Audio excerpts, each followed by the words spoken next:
published data for 33 countries, Prindex is now releasing its full global data set of 140 countries that reveals the scale of land and housing insecurity around the world and highlights the importance of secure rights in driving development and building a fairer world. We are at a crucial moment. As countries grapple with the coronavirus pandemic, ensuring that people have a place to live in has emerged as a frontline issue in the fight against the virus. Yet in many countries, the human and economic fallout from the pandemic will likely worsen long-standing weaknesses in land and housing security. Strong land and property rights are more urgently needed, even as they are under greater threat. In these tumultuous times, how can we build a world where everyone feels secure in their property rights? Our panelists today will help us answer this question. First, we'll see a short video that will help set the context for our discussion, and then hear from our panelists for about an hour, and we will close with about 30 minutes of Q&A. If you have any questions, please post them using the Q&A feature and not the chat box. You can also tweet using the hashtag Prindex2020. We have more than 600 people registered for the panel, so let's get started. My name is Rina Chindran. I cover land and property rights in Asia for the Thomson Reuters Foundation, which is a charitable arm of Thomson Reuters. Today, we also have with us Anna Locke, who is the co-director of Prindex and has been working on land and property rights issues for 15 years. She leads ODI's work on sustainable natural resource governance. Nathaniel Don Marquez. Don has been the executive director of the Asian NGO Coalition for Agrarian Reform and Rural Development, ANGOC, since 2002. ANGOC works in 9 Asian countries and with about 3,000 NGOs in the region for the rights of smallholder farmers. Tarsicio Granizo is the head of WWF Ecuador and a former environment minister. He has worked in environmental conservation for over 3 decades. Diana Fletschner is the Senior Director of Research, Monitoring and Evaluation at LANDESA, with a long record of working for women's land rights. Welcome everyone. Let's now take a look at the video to get started.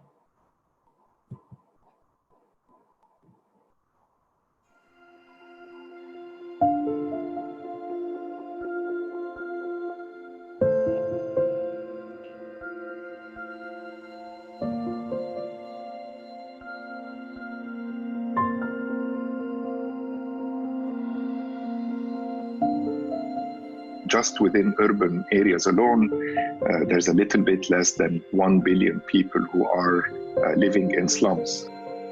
Usually, these would be in context of insecure land tenure, but also substandard housing and infrastructure conditions. Land is a very important asset, and for poor and vulnerable households, it's often the only asset they might acquire within their lifetimes, and therefore its importance for them as a foundation for economic development, for security, for the achievement of improved health and educational outcomes for their children, for gender equality, and for the reduction of conflicts become particularly essential. And this is why we emphasize the importance of investing in improving land tenure security. So many people with huge needs, with no place to live, are coming into the parks. It is starting now. Many people from other countries that are here with no jobs and no hope are coming into the parks. Deforestation is taking place. People that are trying to find a place to live. Unfortunately, that is a reality right now in many of the parks. Land and property rights are central to human dignity, identity, and economic well-being, and yet they remain elusive for the majority of women and girls less than 14% of agricultural landholders are women, meaning the aspiration to achieve gender equality and the empowerment of women and girls remains a distant dream. So I believe we must consider two things if we are to make progress. First is to enable legal security of tenure within rural, urban, and peri-urban settings, and enforce it for women on an individual basis, irrespective of their marital or other status. Secondly, I really believe that all relevant stakeholders need to ensure that female victims of domestic violence enjoy security of tenure and that they have a right to reside in their marital homes.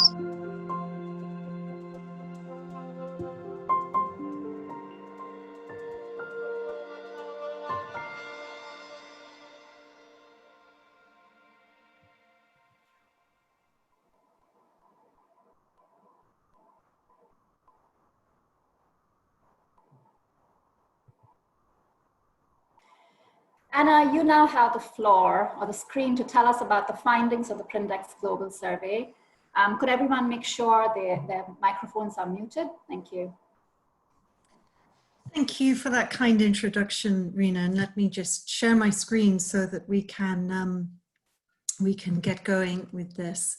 So I am delighted to be here today to give you an overview of the first ever survey globally of how confident people feel about being able to hold on to their land and property. And I just wanted to flag that the other co-director of Prindex, Malcolm Childress, who is the executive director of Global Land Alliance, is also on the line.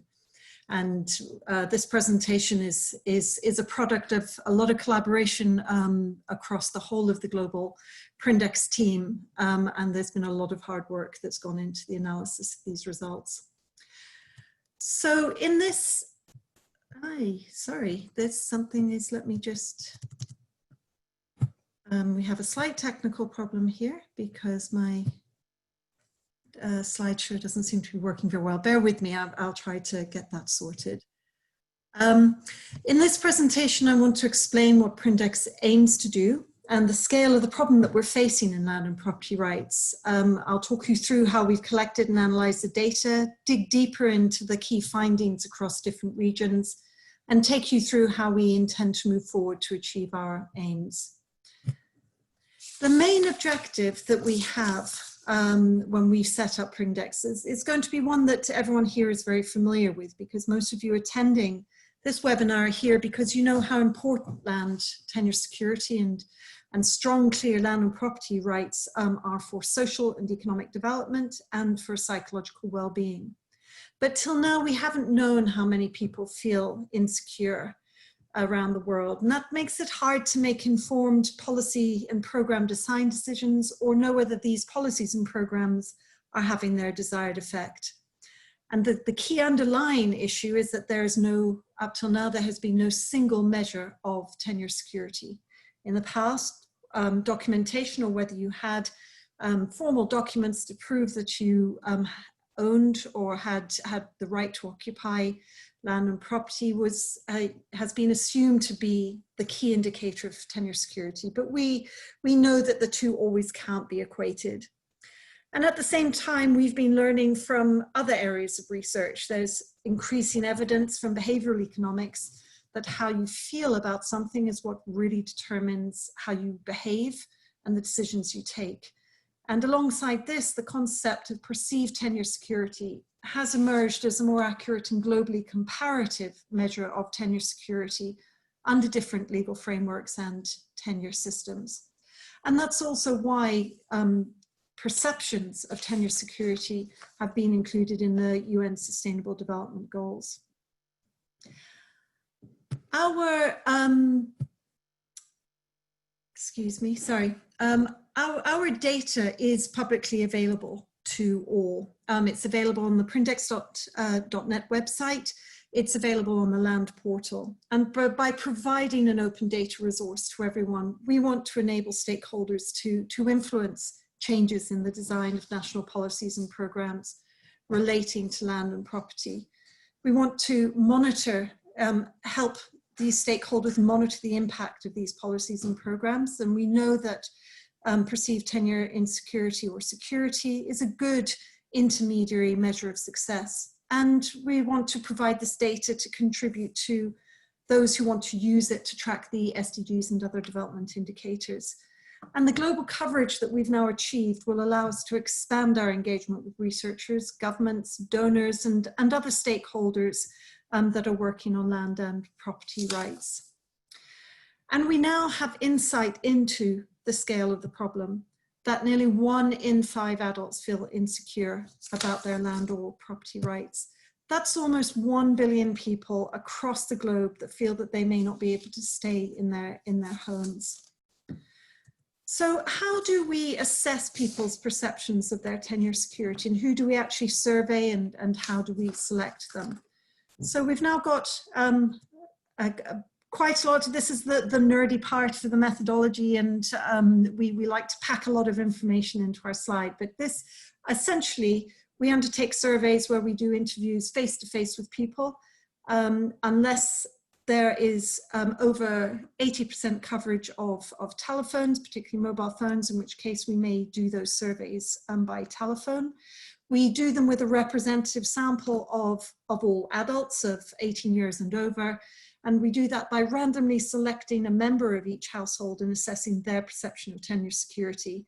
And that's not the tenure security of the household as a whole, and that's an important it's an important methodological issue to stress, because that is what makes sure that the sample is representative of the entire population.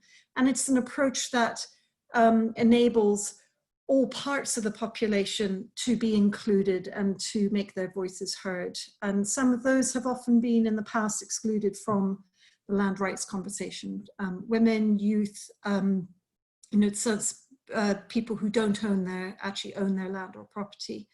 And we look at people's homes and their other properties. So we look at any land that's attached to their property or that may not be attached, such as separate agricultural land. And we look at properties such that people rent or they use for their businesses.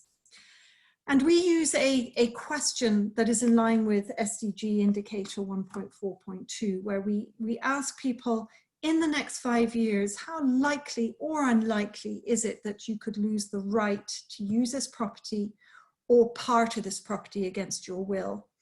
And if respondents say very likely or somewhat likely, we classify them as insecure. If they give one of the other 2 options, we classify them as feeling secure.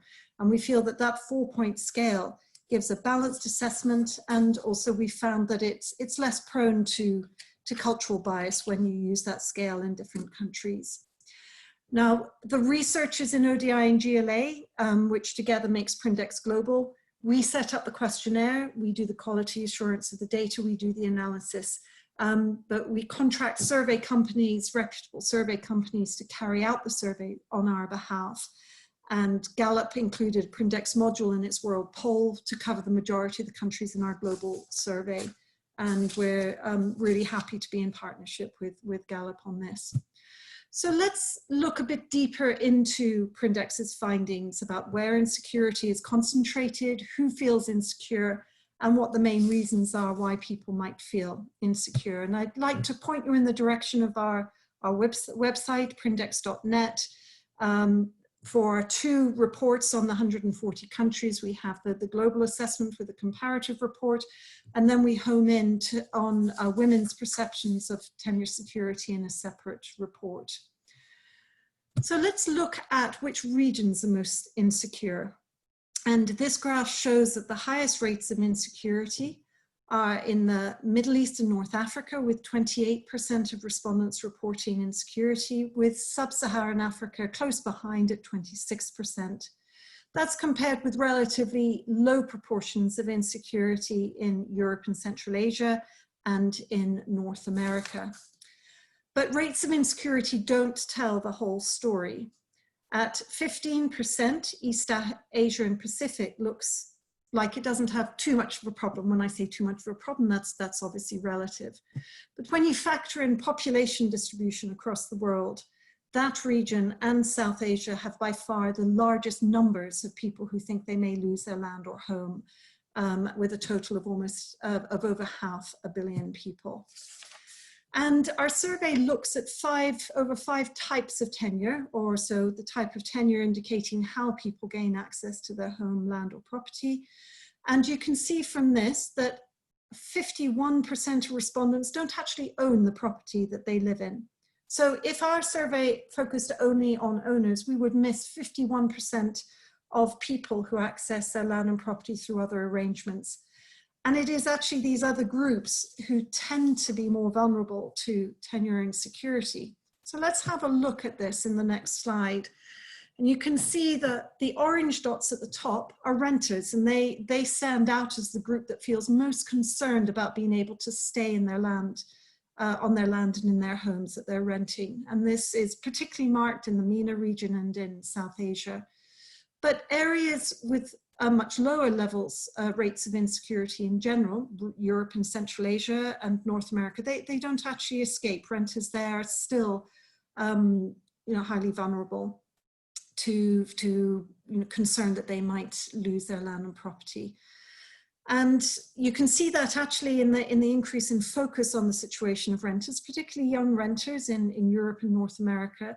And if you have a situation in Europe where nearly half of renters and non-homeowners believe they will never be able to afford to buy a home, they will actually always be in that category of being a renter.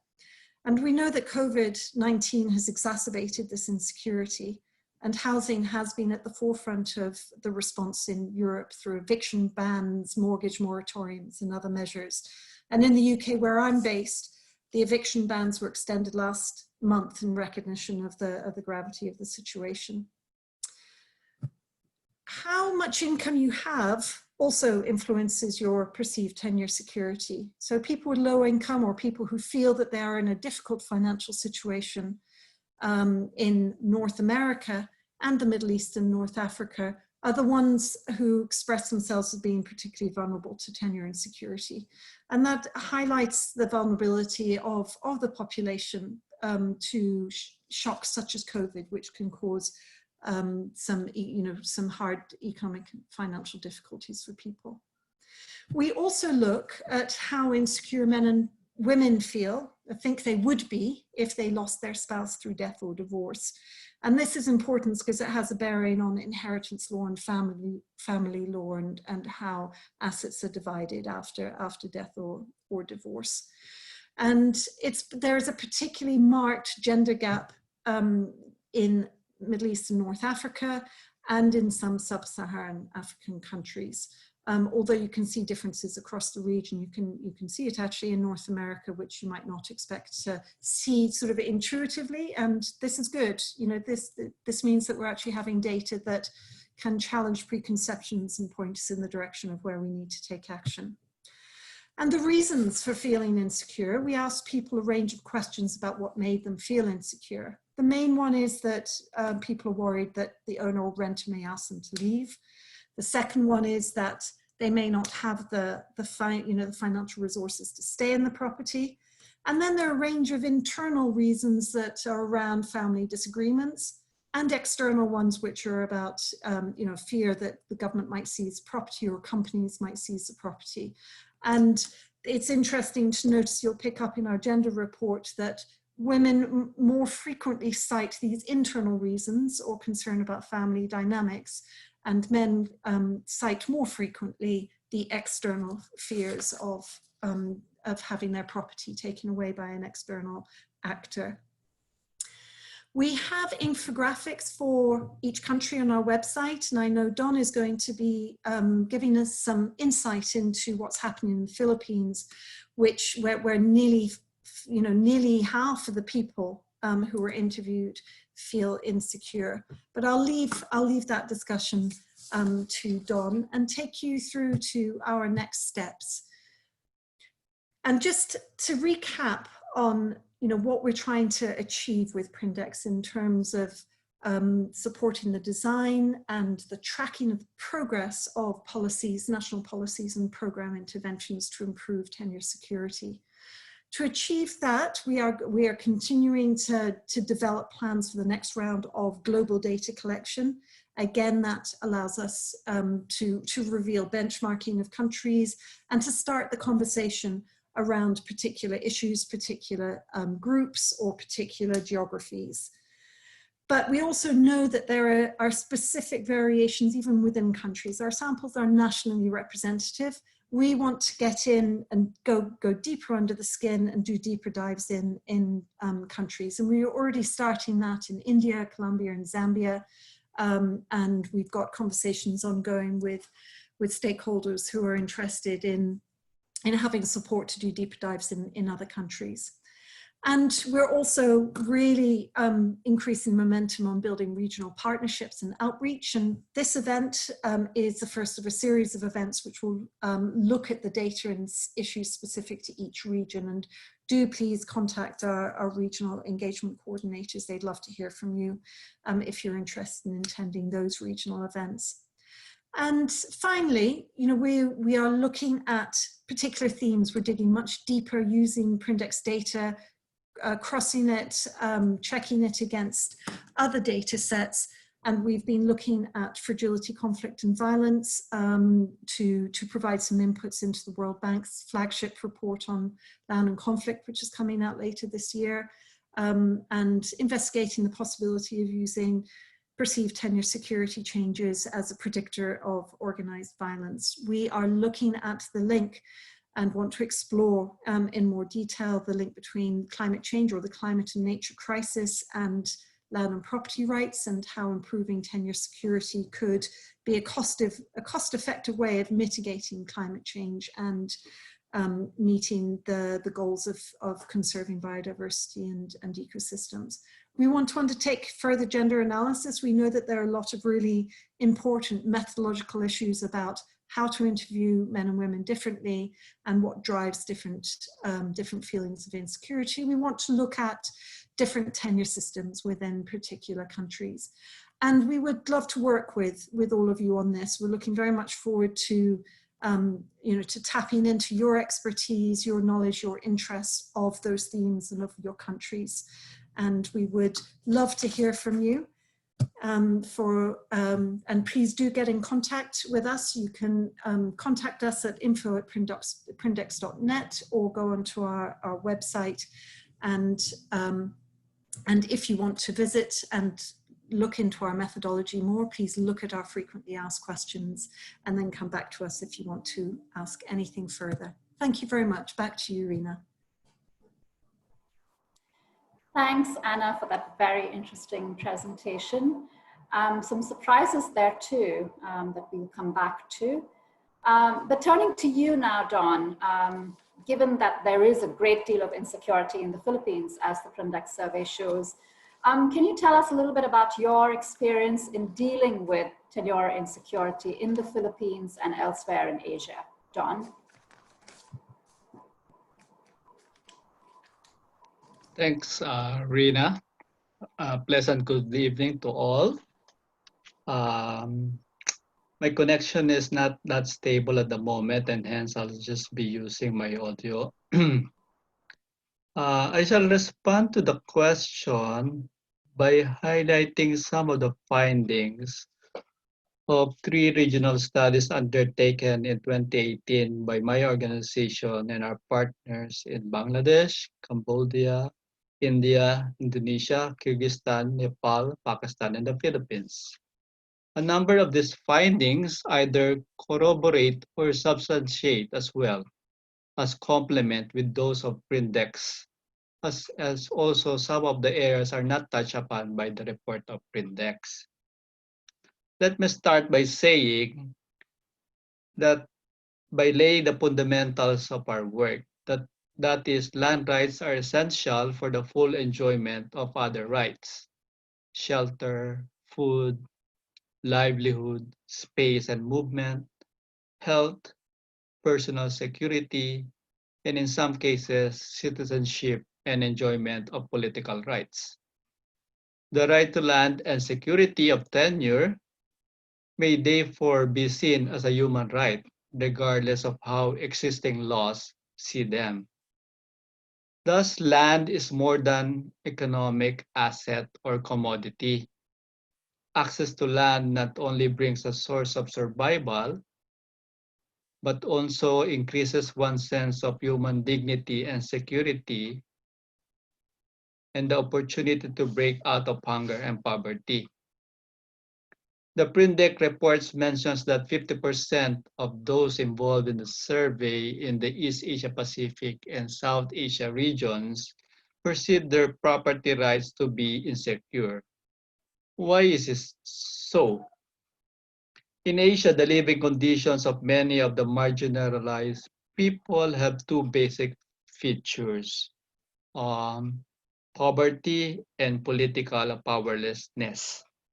The rural poor access to land and resources in Asia remain unresolved, with agrarian and other land reform programs still unfinished or are poorly implemented in the countries. On the other hand, the inherent contradiction of land laws, their complexity, and the absence of proper policies often give rise to many land conflicts and land cases.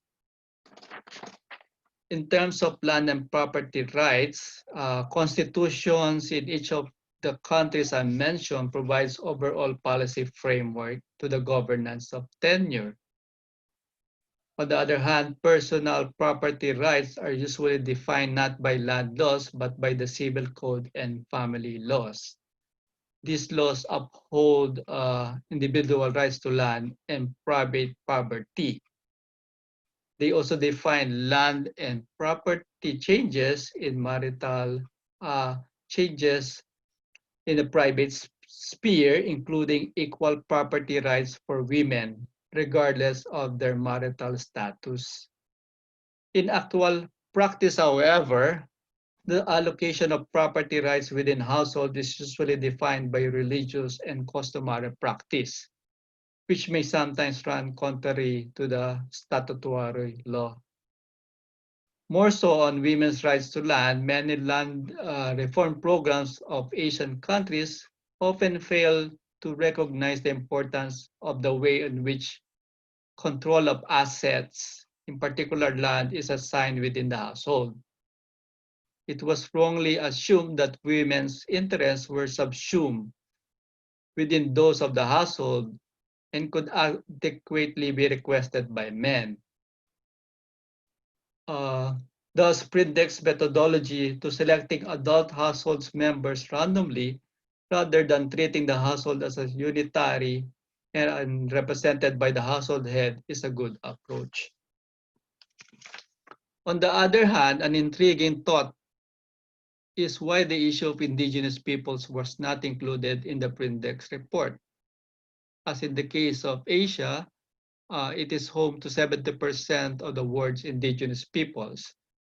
However, while most governments have ratified the UN Declaration on the Right of Indigenous Peoples, or UNDRIP, some countries assert that there are no indigenous peoples in their territory, as if to say that the UNDRIP does not apply to them. Moreover, a policy of assimilation remains as the dominant approach among most governments in Asia dealing with indigenous peoples. At the same time, laws and regulations affect indigenous peoples remain patchy and do not sufficiently recognize the collective nature of indigenous peoples' customary rights. Thus, they continue to be exposed to land tenure insecurity.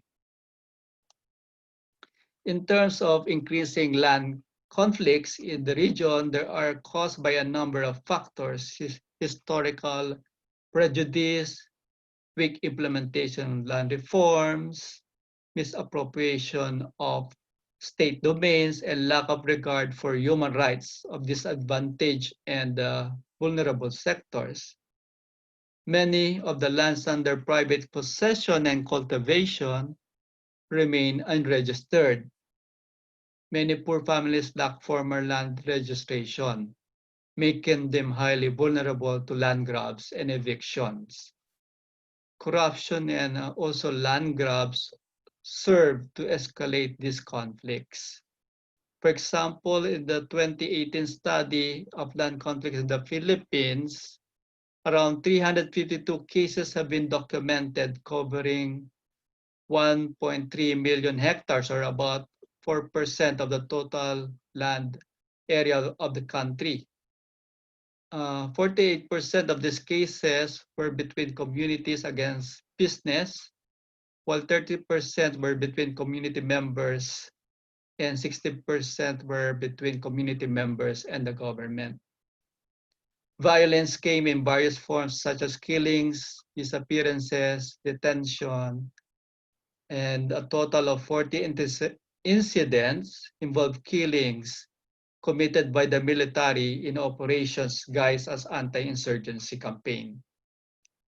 Related to these land conflicts are human rights and democratic freedoms are diminished and suppressed with the global resurgence of state autocracy, which takes away the control of resources by the rural poor.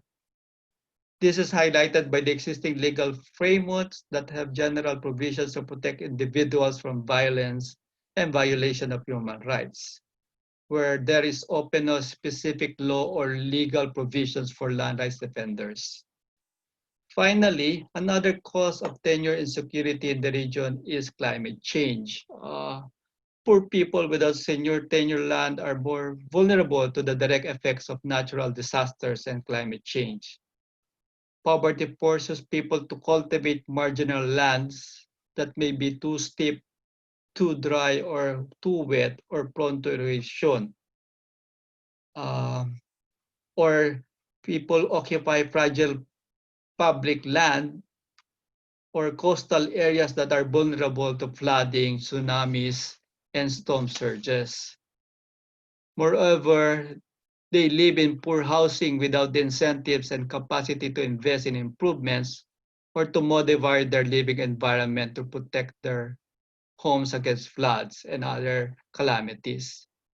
Because the lack of tenure security limits people's choices and diminishes their capacity to recover and rebuild, and further creates cycles of poverty and vulnerability. Let me end here. Sorry if I've gone beyond my time allocation. Thank you.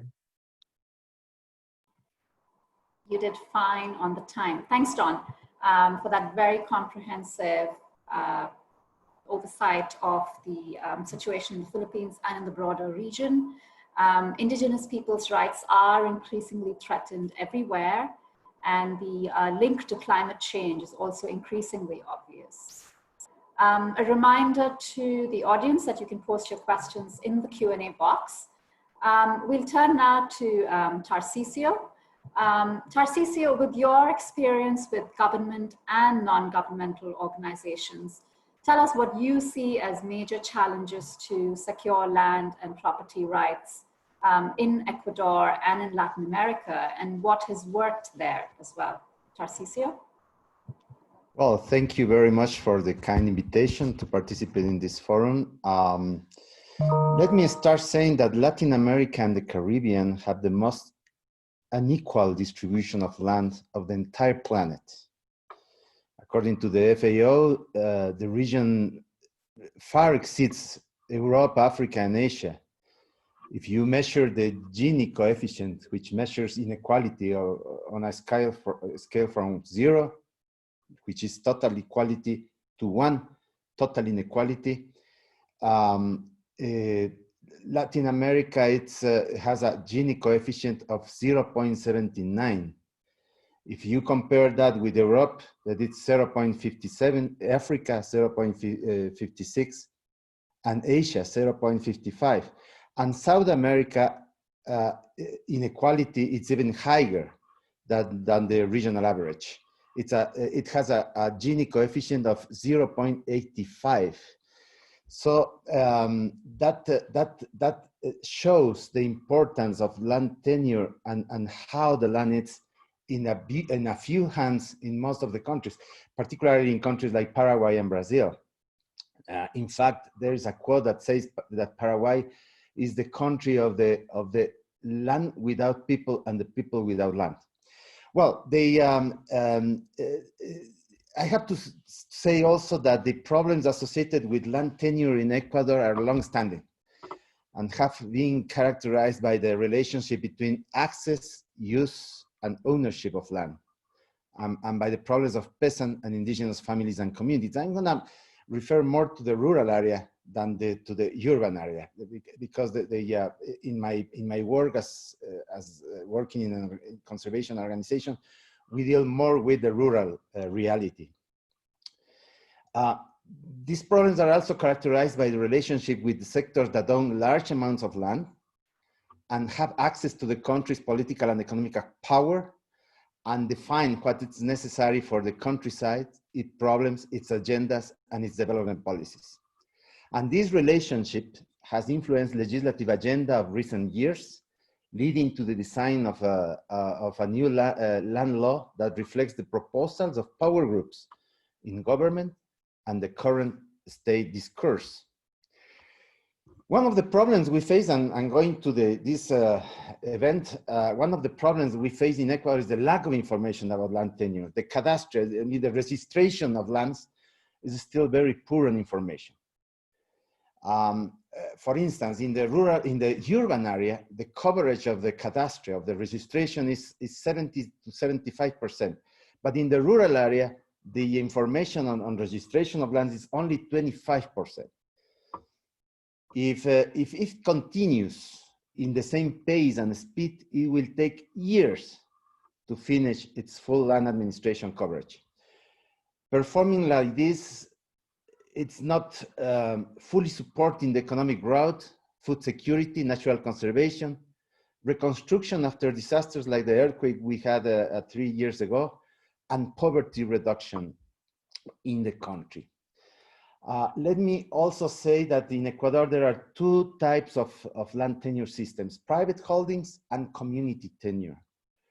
The private holding system is applied to most cases of land holdings, while the communal tenure system is applied to a small part of the total agricultural land in the country. The first agrarian reform in Ecuador was carried in the 60s, largely influenced by pervasive movements toward agrarian reforms in Latin America during the 60s and 70s. The government focused on redistribution of land to individual landless farmers in the following laws and regulations, in several laws and regulations for the agrarian reforms during the 60s and the 70s. Another thing that it's important to consider in the case of Ecuador is that the country is geographically divided into 3 regions: the highlands, the Andes, the highlands of the Andes, the coastal region, and the Amazon. And each of these regions has its own dynamics in land tenure. The government promoted redistribution of land and colonization in the Andes and in the coast, and in the same time promoted colonization in the Amazonia within the framework of the agrarian reforms.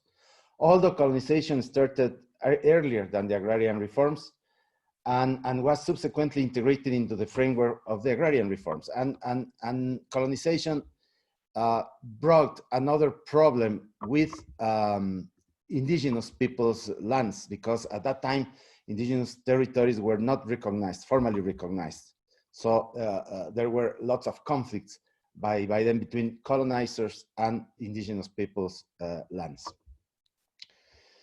I would say also that the constitution of the Republic refers to property in various places, recognizes the property in any form, and as long as it fulfills its social function, constitutes a right that the state will recognize and guarantee for the organization of the economy. That's what the Constitution says.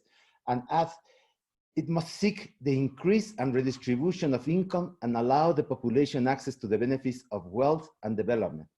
And another article says that the organization and operation of the economy shall respond to the principles of efficiency, solidarity, sustainability, and quality in order to ensure a decent existence for the inhabitants of equal rights and opportunities to access work, goods, and services, and to the ownership of the means of production. That's under the chapter of civil rights within the Constitution. We are facing currently we are facing another problem, which is the scarcity of productive land. And some data about that. In 1970, there were 1.63 agricultural hectares per each inhabitant. In 2014, the area was reduced to 0.43 hectares. And for the projection for 2050 is to have 0.31 hectares per capita. So that produces a constant pressure on the land and a constant pressure to natural areas for expanding agricultural frontiers. We can talk also probably later on the land security and how it's important for conservation of natural resources. That's probably the matter of another question or intervention. So I will stop here. Thank you very much for the invitation.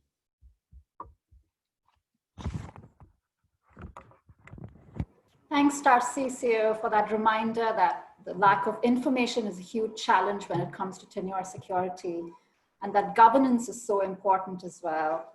As you say, Ecuador is one of the few countries that recognizes property rights in its constitution, but that is no guarantee of tenure security. Diana, coming to you now, can you tell us how land tenure insecurity affects women in particular, and why we need to pay attention to this issue? Diana? Yes, hi, thank you. Thank you for the invitation and for including me in this panel. I was already celebrating the fact that Paraguay was just mentioned before my turn. I'm from Paraguay and I don't often see it mentioned, so it's unfortunate that it was not in a positive light, but thank you, Tarsicio.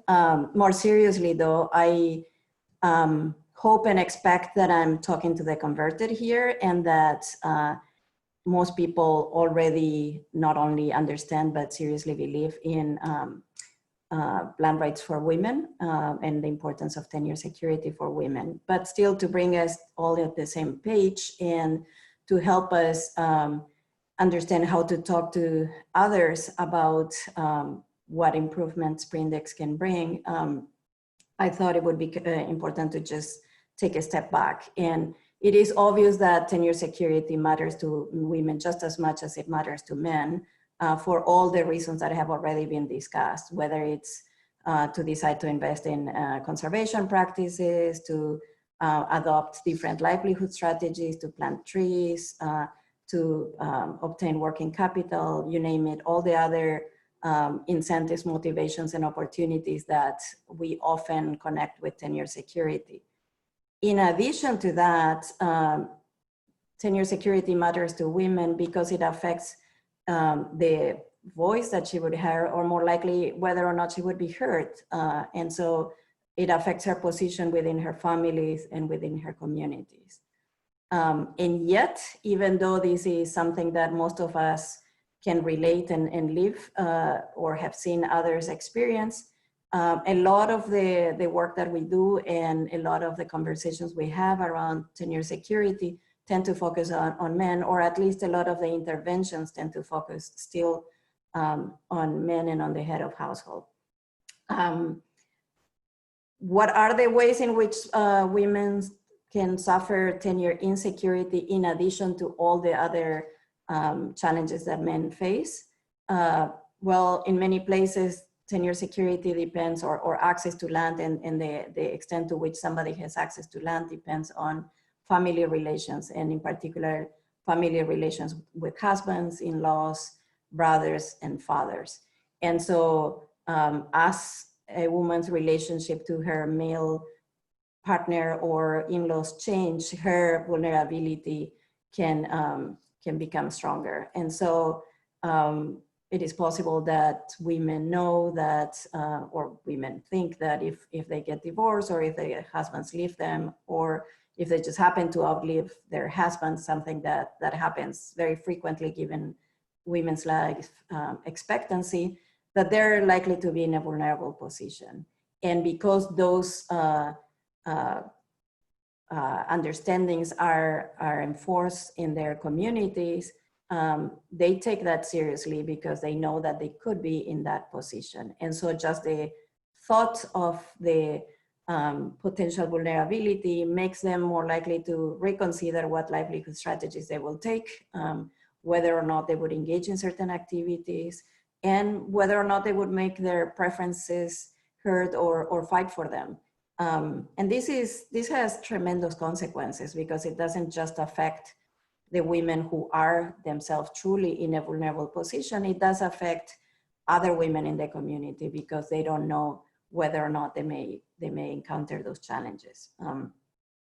So this has implications for the women, for their families, and also just for the communities at large. But let's not forget that women's insecurity is not direct, it's not just affected by family dynamics. They also experience different treatment, usually from governments.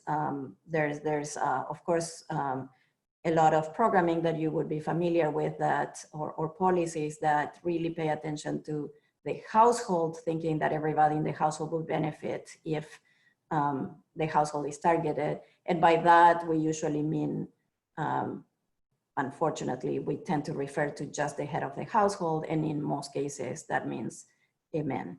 And the examples that I'm talking about are land allocation programs, land reforms, any other type of initiative or intervention that grants or documents rights, for example. And it can be done through very practical, concrete steps that may leave women behind, even though that was not the initial intention. I'm thinking, for example, of the traditional example of titling documents that only have one line and therefore allow only one name to be included.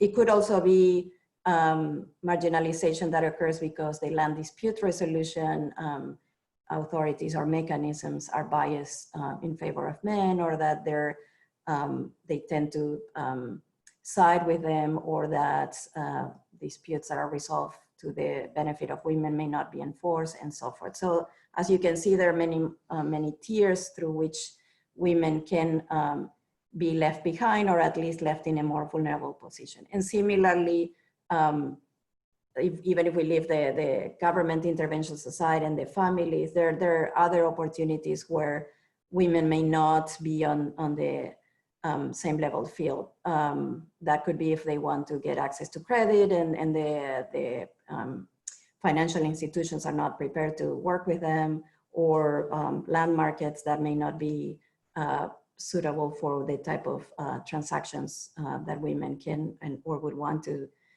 do.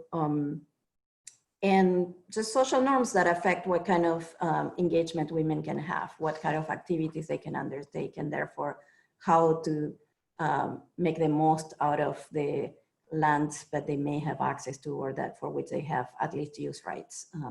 So clearly, land tenure matters.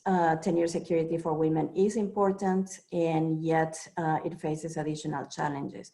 All this was recognized but by member states across the world, and that's why under the SDGs there are several instances where land rights, and particularly women's land rights, are mentioned. And this is the case under the goal for poverty, under the goal for food security, and under the goal for women's empowerment and gender equality in particular, but it permeates other goals as well. And yet, because the constraints that I was discussing are different from the constraints we normally think of, that are more the external to the household, we do need to understand what's affecting women if we want to address those concerns effectively. If the challenges are in the family, or the challenges are social norms, obviously the type of programmatic interventions that we in the land sector tend to think about, the more traditional, say, documentation programs or land administration programs and so forth, may completely bypass the core constraints that we should be considering. And so we can take a step back and say, okay, well, this is an issue. How big of an issue is it? And where is it? And for whom is it? And the reality is, before this opportunity with Prindex, we couldn't just answer that question. We can tell you stories, we can give anecdotes. We know it's a serious issue. We cannot quantify it in any reasonable way. And the challenges come from sort of three perspectives. One is, for the most part, there is no global data on tenure security that is consistent. Most countries, when they ask questions related to land, they tend to be having surveys that are for a particular segment of the population, either for rural areas or for urban areas, or they tend to focus on particular demographics. They also don't necessarily ask all the information that's needed. They may not ask about tenure security, which is what we're talking about here. We tend to focus on more quote unquote objective measures that, while important, leave behind some of these less tangible factors that affect whether or not everybody, but particularly women, would feel insecure. And perhaps the biggest problem, or one of the problems more challenging to resolve from a survey perspective, is that surveys tend to be focusing on the household level and asking the questions to one person in the household. Even when they ask a question to a woman, we do not know what's going on with everybody else in the household. And so we tend to not have information about the youth or the elderly or anyone in a more vulnerable position. And that often means we don't have any information on the wives. And therefore, we are completely ignorant from a quantitative perspective on the extent of tenure insecurity for women. A very important step was taken through the SDGs by having indicators or having agreed to track progress on the land commitments using indicators and land rights that were sex disaggregated, and I'm referring to indicator 142 and 5A1. We are moving in the direction where the world will have data on tenure security, and we'll have data that is nationally representative and it's sex disaggregated. Unfortunately, to get there, as I was describing before, a lot of the statistical and survey infrastructure would have to be revamped, and that takes years before it would materialize. So while the horizon looks very good, it will take quite a few years to get there, even through concerted efforts. And Prindex can help us bridge that gap, at least for the time being. And I will stop here and get back to you, Rina. Thank you. Excellent timing. I was just going to tell you that your time was up. Thanks so much for that, Diana, for the reminder that we need a gendered approach to land security, and that sadly land titles still tend to favor men pretty much worldwide. We now turn to a special guest, Nana Ama Yirrah, who is the Executive Director of COLANDEF in Ghana, an NGO that works on land tenure security. Nana's here to tell us about her experience in Ghana, what has worked there, and what doesn't work there. Nana? Thank you very much, Rina, and thank you for the opportunity to make some comments on this webinar. So yes, in Ghana, as with many other African countries, we know that the land tenure situation is very much intertwined with a lot of tradition and culture, because we have traditional institutions and traditional leaders who play a role in administering land. And so in Ghana, the situation is such that we have about 80% of our land being managed by traditional leaders in different forms, in different parts of the country. And many of these traditional areas have jurisdiction over large portions of land. And so what happens is that if you are in Ghana and you want to acquire a parcel of land for any business, any investment, any purpose, you are almost always likely to transact with one traditional leader or another. And the Constitution actually recognizes the mandate of these traditional leaders as the ones who are responsible, who serve as custodians of the land and therefore administer the land. But for us in Ghana, that is actually where the challenge with land tenure security emerges. Because at the point of the transaction, that is where there has to be that agreement between the one acquiring the parcel and the one giving out the parcel. But in that discussion, in that dialogue to acquire the land, there is the lack of education, lack of awareness on what is required to be done. And therefore, many a time you have traditional leaders transacting land with unsuspecting people and not actually concluding the transaction in a way that elicits tenure security. And let me give you an example to illustrate this point. So there is this lady last 2 weeks who approached us and said she actually introduced herself to one traditional leader and wanted to acquire a parcel of land for a project. So the negotiation was done in terms of how much she has to pay.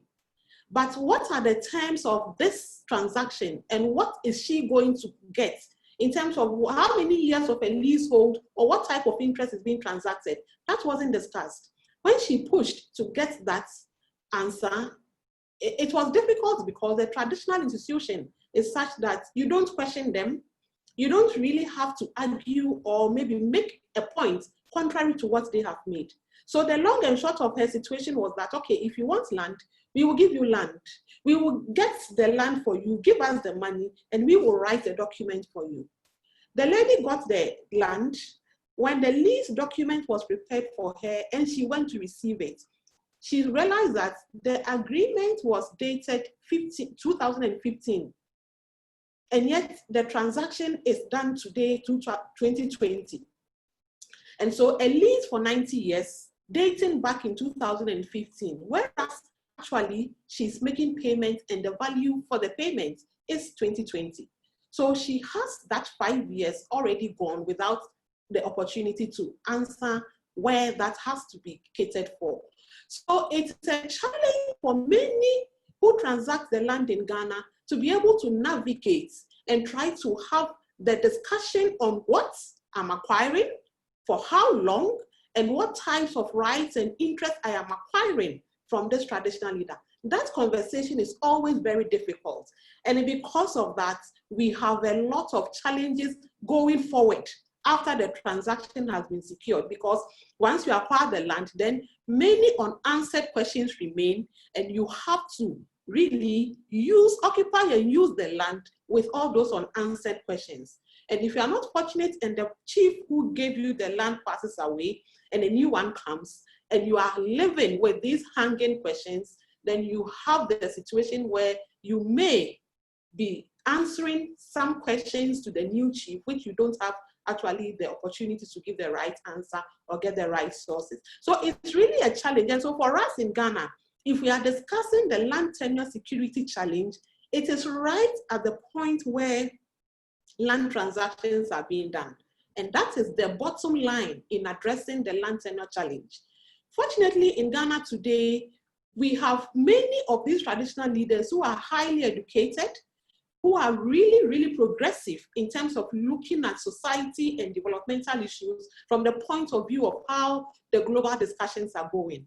And therefore, it gives us the advantage to really work with them to build their capacity, to support them to see how to improve on the way they are set up in managing the land transactions. In fact, in partnership with the Media Network, we have developed a handbook that we are distributing and helping traditional leaders across the country to learn how to really improve land transactions, to make sure that the difficult questions on land tenure security are already addressed at the point of the transaction, even before the use of the property starts, before anybody starts the development and all of that. And so we have opportunity to actually build their capacity. We also have the opportunity to advocate for policy attention to these traditional level activities. Because if we have 80% of our land system in the hands of our traditional leaders, and yet we have a situation where legislation is covering only about the 20%, which is the state agencies, then it means we have a disconnect between the two.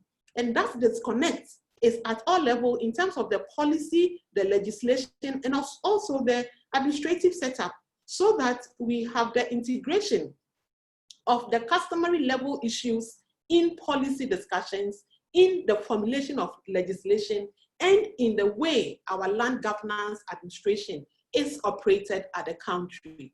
We have a situation now in Ghana where we are doing the land bill, a new land bill, which will soon be passed into an act.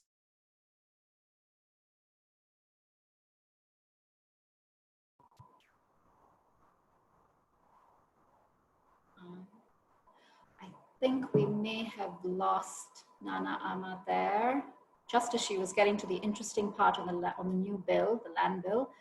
Let's see if she's able to come back later. That wraps up the panelist part of it. We've covered a lot of ground there, and we'd like to get to the Q&A. A reminder that you can post your questions in the Q&A box. We have several questions already. I'm going to start us off with a more generic question for all the panelists on how the coronavirus has affected their work, or how it has affected the issue of land security in their country or their region. We've heard about young renters, for instance, who were covered in the Prindex survey, feeling insecure. We've heard about women feeling insecure. And as Dawn has mentioned, while Indigenous people were not covered in the survey, they are under threat as well. So who would like to go first and address the question of how the coronavirus is affecting the issue of land security? Tarsicio? Yeah. Yeah, I think that, of course, in a moment in which this coronavirus came and all the economic situation that everybody's facing, particularly developing countries, I think the issue of land tenure come with brings more anxiety and fear to the people, since the situation, the economic situation. I mean, fortunately, in Ecuador, there's a law in which the tenants cannot evict a person during this pandemic. So it's a measure that has produced some calm into the people who is renting houses, for instance, in the cities. But of course, the coronavirus increased the fears of people regarding the security, the food security, for instance, the food sovereignty, and things like that. So I think it is another thing that could bring to the people more fear and concern. Thank you. Thanks, Tarsicio. Dawn, do you have anything to add? There have been increased conflicts in the region, and the Philippines has been one of the most violent countries. What have you heard from the ground? Well, first of all, this pandemic has caught us by surprise. While it started as a health crisis, present incidences suggest that the pandemic is quickly evolving into a poverty, food, and land crisis. The crisis has exposed many of our underlying fragilities and risks as a people, which is the destruction of our environment, the unjust distribution of land and natural resources for shelter and livelihood. Since March, governments in Asia have scrambled to address the manifestations of this pandemic through travel restrictions, curfews, community quarantines, and lockdowns. The problem is the implementation, as civilians and activists point out or observe that the increasing militarization and aggressive policing, government crackdown on dissent, and inefficient support to the health sector are prevailing. So the approach is more of military rather than humanitarian. As the crisis also unfolds, it is more apparent that we need to quell its spread, which is being disproportionately felt among the poor and the marginalized people, including, for example, the urban poor, because they live in tight spaces without tenure and poor housing with inadequate ventilation and sanitation. Homeless person also, they lack physical access or means to stay inside and practice physical or social distancing and to sanitize.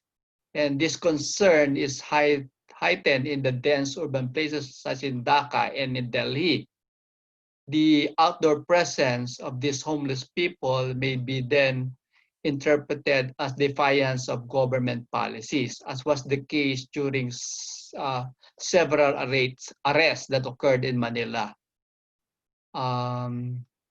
There's also attack on land rights defenders being recorded amid these national lockdowns. For example, in our country, a large-scale mine attempted to refuel its operation despite the expiration last year of its financial and technical assistance agreement.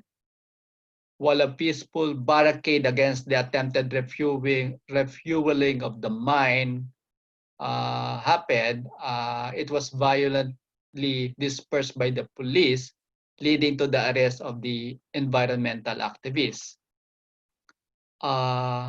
Another felt effect of the pandemic is that government has set forth efforts to economic recovery, which involved facilitation of extracted industries such as mining and monocropping within ancestral domains of indigenous peoples in the Philippines.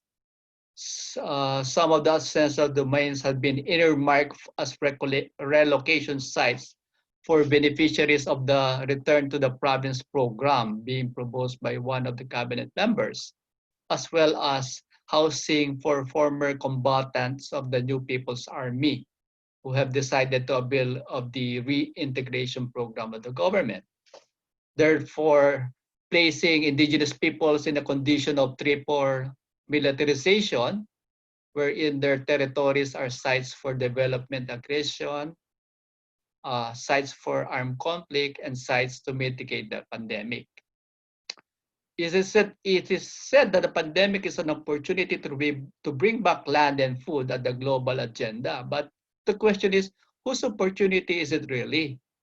Well, short-term amelioration programs or safety nets for the poor and corporate bailouts have been hatched, unless a drastic overhaul of the development model, which puts people and communities at the center, then efforts will just return to business as usual. And that COVID response programs will just be the passing flavor of the month for development aid and donors. That's from my end.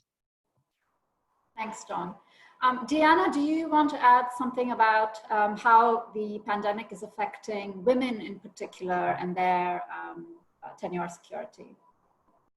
Yeah, I mean, again, anything that affects the population in general will affect women. So all the things that Don had just described matter here. at the more individual level or household level, we expect and are seeing a fair amount of reverse migration, whether it's people coming back from other countries or people going from urban to rural areas. And that has implications for those who are returning, as well as for those in the host communities. And that can disproportionately affect women, not only because they may be some of the migrants, but because they may lose some of the rights or security that they used to have under the increased pressure. In addition to that, as Don was mentioning, because government will have additional pressure, and will divert funds to other efforts, any extra support or anything that's considered additional, like all the protections or additional steps that interventions take to reach out to women, will likely suffer consequences and be cut out. So we expect that government will be able to deliver less, and that will also be less likely to implement or enforce some of the safeguards that were in place even in the best cases. Thanks, Diana. There are a couple of questions for Anna, several questions actually. One that Dawn had brought up as well, and several people from the audience, that Indigenous people appear to be underrepresented or not represented at all, and yet they do face tenure insecurity. Is there a plan for Prindex to widen its scope of the study to include them at some point, or in some way have them represented in the survey? Anna? Absolutely, that is a really important question, and this is the main reason that we're very keen to expand our deep dives in different countries, because our survey at the moment, the globally comparative survey, is nationally representative. So we can break it down into rural and urban, and results between men and women, but beyond that it becomes not representative of particular groups. So in some countries we may only have a handful, 5 or 10 people who belong to an Indigenous peoples group, or are under a customary tenure system, or are on common property. But we are doing, one of the things that we are doing is a joint research initiative with the University Javeriana in Colombia and the International Land Coalition, which is looking at Indigenous peoples and people residing in Colombian communities, and assessing their tenure security. And this is the issue. Our methodology is not tied to any particular tenure type or tenure system or legal framework. And I know some of the questions that have been coming up are worried that we may be taking an individualized approach, assuming that everybody in other countries has individual parcels, and we're not. We don't assume that, and perceived tenure security, the beauty of it is that it is independent of tenure systems. So you can ask that question of people regardless of their tenure systems. But what we do need to do as well, we want to test the methodologies about the way that we ask that. And then you always have to adjust the questionnaire to be able to address the different drivers of insecurity that may be there for different circumstances. So yes, in short, we're very keen to dig deeper in different countries and look at the situation of different groups. Thank you. All right, Anna, stay on. There's a question from Julian Kwan on how the Prindex data can be used or is being used. And he wants to know if it's being used in reporting against SDG land indicators in global assessments of progress against poverty and women's empowerment goals, and if countries are already using the data to redesign policy and program interventions, and how you would expect these uses of the data and outcomes to take place. Thank you. This is a particularly important question because we are now in a situation where there's a real danger that there won't be reporting against the indicators because of a lack of data that's collected by the countries themselves. I mean, I must point out that Prindex, our aim is, and the reason we were developed is to be part of, useful part of the data ecosystem that many organizations are helping to build, and one that goes beyond the SDGs. But clearly, I mean, the SDGs are hugely important in raising global awareness of the scale of the problem and tracking progress to improve people's tenure security. The UK and the US are using Prindex data to report against the SDGs. We have designed our methodology to ensure that it is compatible with the SDG reporting methodology, and our approach of interviewing a household member within the household rather than the household head is in line with what the custodians of the SDGs call the gold standard approach. So, certainly our data is available for any country that wants to report against the indicators using our data. It is possible to do that. I think that the main issue that, and one that, why Julian may be asking this question as well, is that countries have over 200 indicators against which they have to report. And it is difficult for land to jostle alongside other, other themes and issues that countries need to muster their resources around. And it is just, it's the timing. We now have for the first time this global database.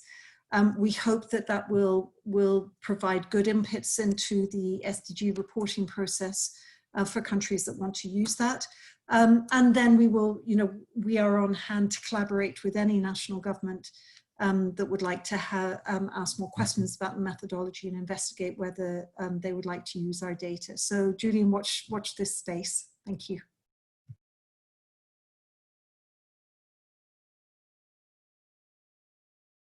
Sorry, Anna, I need you back on. One more question for you, and then I'll bring back the others on. Sorry.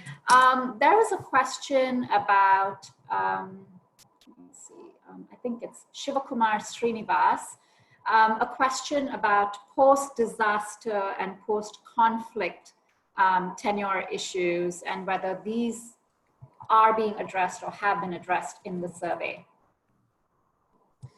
Thank you. We did, we did have a question in our survey originally about, whether insecurity was being caused by a natural disaster. And what we're doing now again is, taking our methodology and, tailoring it and looking at the data to look at particular themes. So conflict, fragility, post-disaster situations, we can report on that if we get enough data. Again, and we are, through the work that we're doing with the World Bank as an input to their flagship report, we will shed some light on the link between insecurity or how conflict, organized violence can affect levels of tenure and security. So please do contact us separately, and we can share those results with you and talk through anything that we're further developing. And also, if you want to collaborate and you have a particular country or region that you want to look at, we'd love to work with you to develop data around that. Thank you. Thank you. Diana, did you have a response to that too?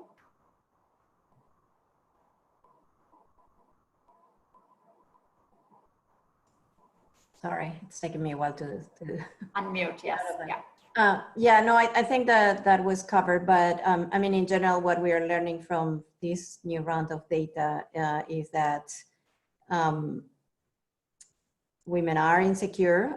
We expected that we were a bit surprised to see that the levels of insecurity are not that different from men, but corroborating what I was saying at the beginning, that the sources of insecurity clearly point to different type of issues. And so each country will have to figure out through data what their own situation is. And in alignment with what Anna was saying, unfortunately, countries are pressured to collect data on a number of things at the same time. So yes, thank you.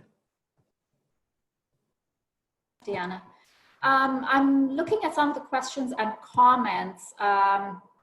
One is about, this is from Siabu Manona, who says, her question is directed to Anna, but others can jump in as well. And it is that it seems that the concept of tenure security is anchored in Western systems where land is parcelized, and this leads to further complications, especially when it comes to climate change, because that's going to undermine rights. There was a related question on how tenure insecurity, this is also from Cebu, the tenure insecurity springing from neo-colonialism and contemporary imperialism, and if these are being taken into account in the survey. Anna, do you want to respond to that? Would someone else like to also jump in and contribute? Thank you, Rina. And yes, I mean, Siabu, I know, you know, Siabu is extremely well respected for all his work in Southern Africa, and particularly his knowledge of South Africa. And he is right to ask the question that, you know, are we coming in with preconceptions or a particular framework for analysis? But I do think that, you know, while some of the work, that the tenure systems that we look at are parcelized and individual, our methodology is not fixed to that. And again, you know, it's the you know, the advantage of using perceived tenure security is that you can apply it to any tenure system. So I think that that's one of the concerns that he's raised. You know, the other concern is, are we actually looking at more structural issues? Are we just focusing on what affects an individual and missing the bigger picture of some you know, long-standing structural issues that are driving that insecurity? And that is something we absolutely need to look at, and we would take that into account when we would do a deeper dive in a country and are really trying to understand difference in results between countries. So really happy to take a discussion offline and open to any suggestions that you might have, Siabu. Thank you. Anna, perhaps you can address this question, and maybe Nana Ama as well. There's a question from Abibi about the data suggests that tenure insecurity is particularly high in towns and cities located on the African continent and in the Middle East. And how do you account for that as compared to rural communities who are increasingly losing their farmland and are at greater risk from climate change? I think the answer is it's quite an indirect one, is that the reason that insecurity, you know, a proportion of insecurity is higher, or rates of insecurity are higher in urban areas. That's driven mainly because of the tenure type, that renters are more frequent, more prevalent in urban areas than in rural areas. And being a renter is associated with much higher levels of insecurity. So that is the reason driving, the main reason driving the higher rates of insecurity in urban areas, although it's not the case in every country, and I would certainly expect it not to be the case in every area within a country necessarily. So that was one of the questions, and then the increased vulnerability to climate change. I'm sorry, I think that is part of the difference between rural and their farmland. Yeah. No, I think I've answered that by looking at the tenure type. Nana Ama, yes, John, yes, you were faster. Well, yes. Sorry, just reflecting on the questions. Yeah. I think global as it is, the Prindex is one of is one approach to monitoring perception on tenure security. And given that premise, no one report can cover everything. And therefore, from the institutional point of view, there's a need to focus of our monitoring to make it simple, replicable, and sustained. Because I appreciate the global coverage of Prindex. The question is, how can it be sustained? When will be the next reporting take place? And how fast will it generate information? But having said that, I think what is important is that we have a dialogue among land monitoring initiatives of various organizations, and to identify platforms where these monitoring initiatives can share findings, jointly analyze, and chart actions towards increasing tenure security. Thank you. Okay. Nana Ama, would you like to comment on the rural-urban disconnect or respond to any of the other questions? Yes, so I'm back. I'm sorry. I just went off. There is a bit of an echo. Thank you. I think you may be connected. connected. Yeah, I think you have two microphones on, Nana Ama. You'll have to switch one off.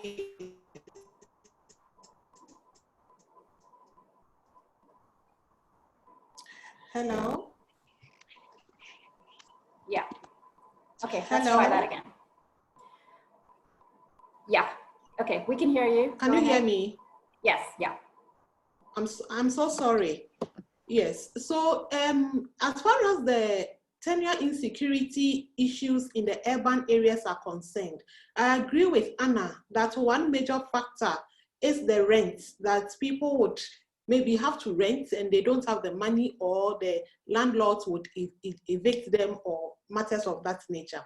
But an additional reason for the high level of insecurity in the urban areas is the fact that there is also a lot of government attention and government use or acquisition of land.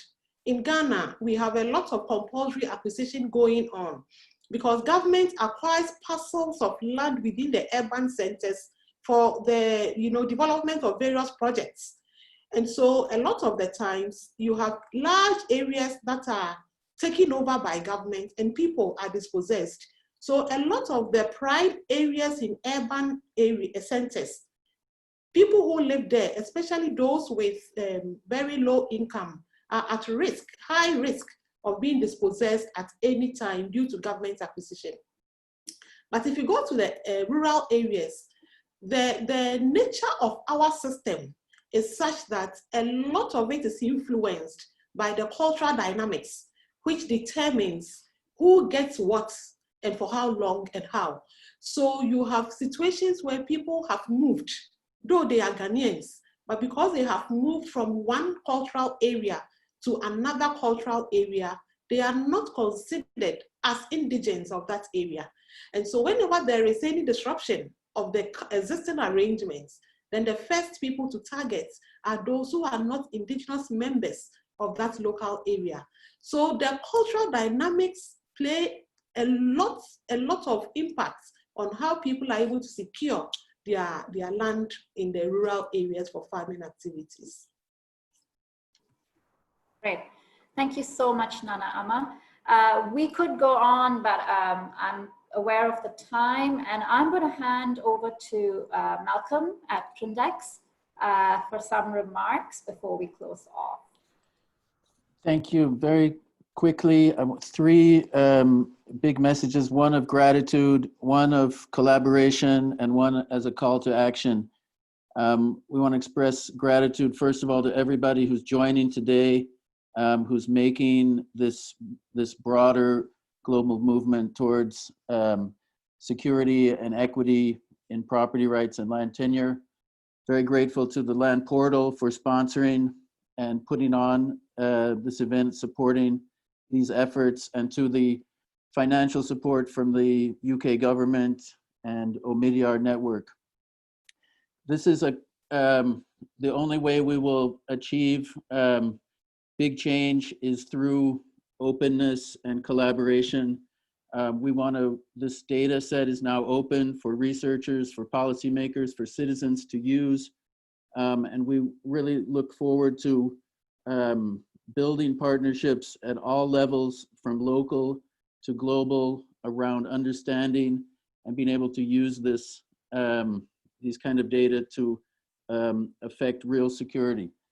Call to action is we really need, it's to reduce insecurity to negligible levels.